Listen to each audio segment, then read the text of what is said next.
And this is the essence of a shachen ra. A shachen ra is not just someone that is just bad by himself and he's just like sitting in his home, he just smokes on Shabbat by himself. Shachen ra, he's talking about this person is a rasha. This person makes other people sin. He brings everybody else to have a hookah party on Shabbat afternoon. This is the person that invites everybody to the strip club. This is the person that has the Super Bowl party on the same day that there is a Shiur Torah. Knowing that all of those people are going to miss the Shiur Torah, but now who cares? Put God on hold. Go tomorrow. Go next week. This is a Machtia Rabim. And these people are mamash miskenim. And the Rambam says, and Halakha, it says, you're not allowed to be friends with them. You have to do exactly what it said in last week's parasha. Lech lecha. Move. Cut yourself off.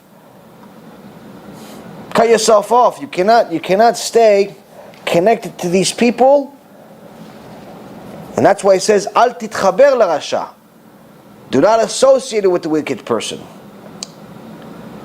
Now obviously, titchaber means connect to him.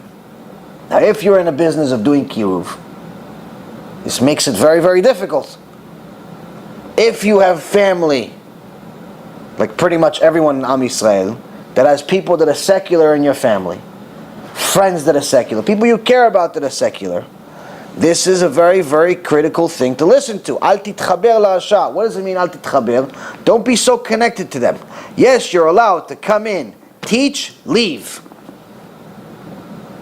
But don't start having barbecues on a daily basis. The guy is at your house. Sometimes he's bringing pigs. Sometimes he's bringing monkeys. Sometimes he's bringing this. And you make a separate side of barbecue. Let him eat this tarif. No. You come to our house for Shabbat, you become Shomer Shabbat. You don't drive to my house and then drive home on Shabbat. You want to come to my house, keep Shabbat, stay in my house for Shabbat. Can't stay for Shabbat? Don't bring that stuff to my house. Why? Why don't bring that stuff to my house?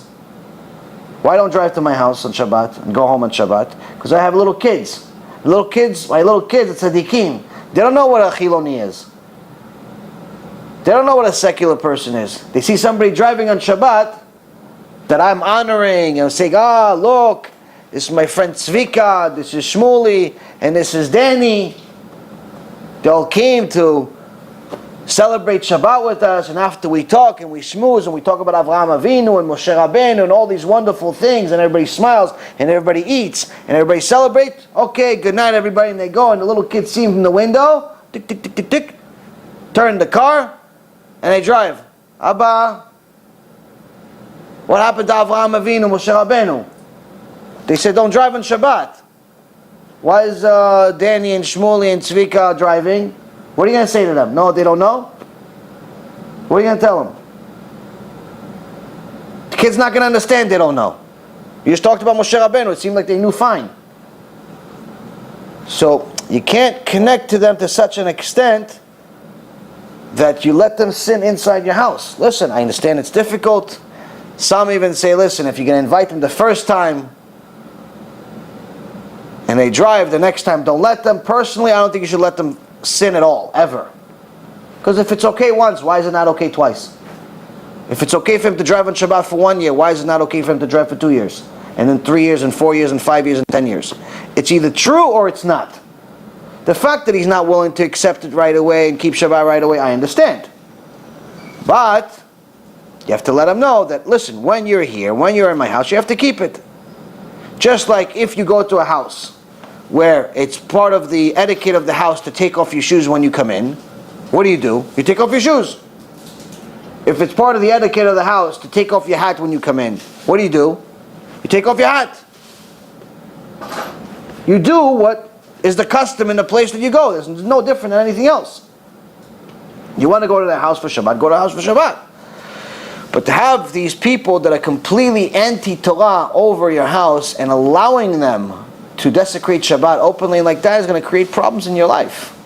It's going to create problems in your life. And you have to really be strict with it, even though it may mean that you're going to have less guests for Shabbat. Rather have less guests for Shabbat than people that are going to taint your kids and tell your kids that it's okay to drive on Shabbat and the car doesn't blow up when you turn it on Shabbat.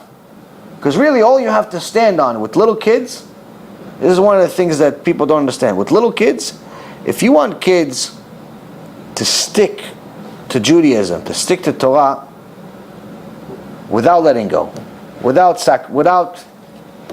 just Ramah sticking to it, you have only two things to hold on to. One, reward them. Give them a reward. Kid wore a kippah the whole week, give him a candy. Give him a little story. Give him a high five. Where's tzitzit? Give him a little story. Give him a little high five. Give him candy. Give him something. Reward him for something. He learned his Mishnayot. He learned his Chumash. He did his homework. Give him some reward. That's one thing you have to stand on. Chazal says this. It's not my rules. Chazal says you must reward them. This is in the days of Chazal. It's not just days of now. Days of now, Hashem Yechem, you should probably give him a plane. But obviously you have to give rewards with taste, with tact. You can't give the kid a plane every week. Give him a candy. Give him something small. And also appreciate something small much more than he will if you buy him a video game every week and ruin him. So that's number one. You want to educate your kid, you want him to want to do the mitzvah, you have to entice him with that. The second thing is, which is going to be a surprise to some people, is fear. Scare him to death. God doesn't like when people take off their kippah. God doesn't like people who don't do their homework.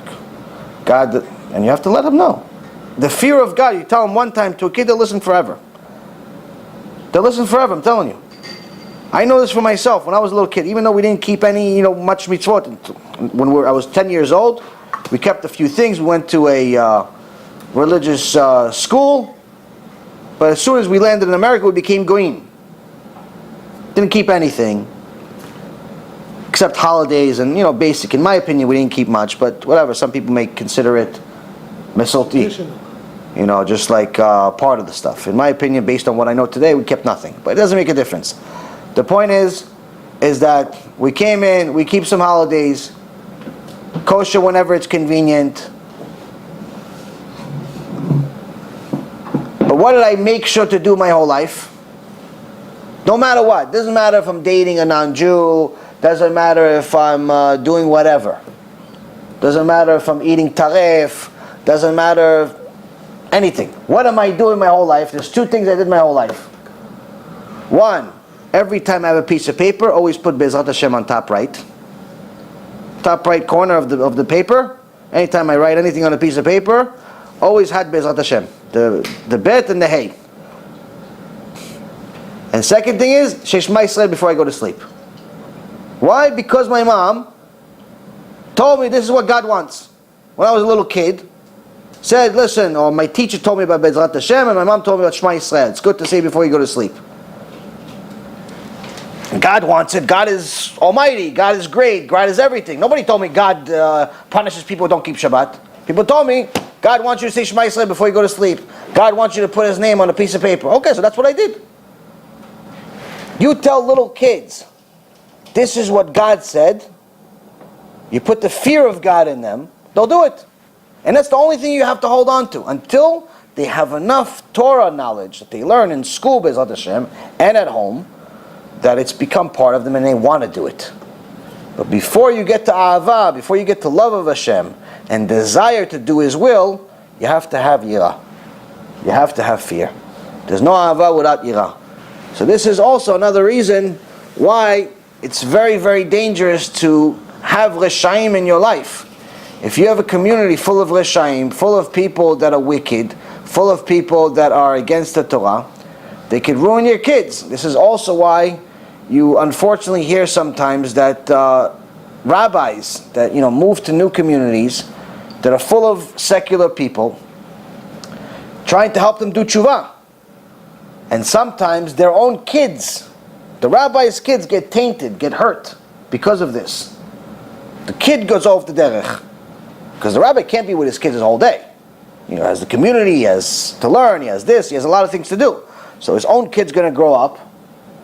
He's going to play with, who's he going to play with? He's going to play with the secular kids. He sees them smoking, he wants to smoke. He says that he sees them drinking, he wants to drink. He sees this. So that's what happens. So it's a very, very big problem.